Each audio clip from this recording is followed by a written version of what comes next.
ஓம் Sri Sairam. September 3, 2025.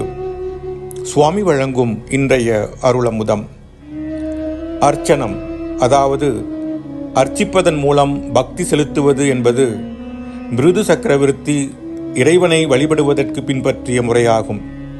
இறை வழிபாட்டில் உடலின் ஒவ்வொரு அங்கத்தையும் பயன்படுத்தும் அங்க அர்ச்சனையின் சிறப்பான முக்கியத்துவத்தை அவர் எடுத்து காட்டினார். நேத்திர கமலம் சமர்ப்பயாமி. நான் இந்த கண்கள் எனும் தாமரை மலர்களை இறைவனுக்கு சமர்ப்பிக்கிறேன். ஸ்ரோத்ர கமலம் சமர்ப்பயாமி.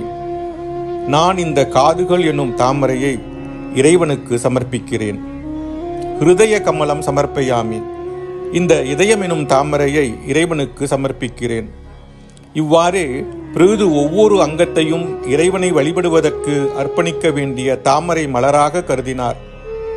நேத்திர கமலம் சமர்ப்பயாமி என்ற மந்திரத்தை உச்சரிக்கும் போது அதன் உண்மையான பொருள் இறைவனின் தரிசனம் பெறுவதற்கு மட்டுமே கண்கள் முழுமையாக அர்ப்பணிக்கப்படுகின்றன என்பதாகும்.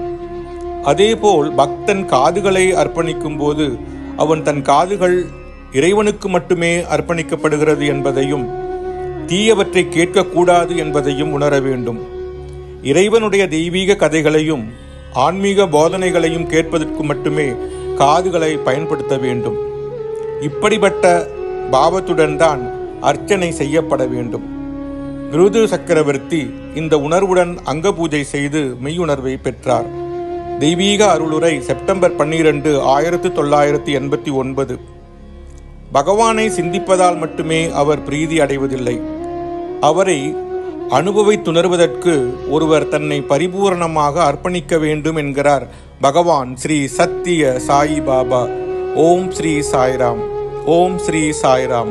ஓம் ஸ்ரீ சாய்ராம்.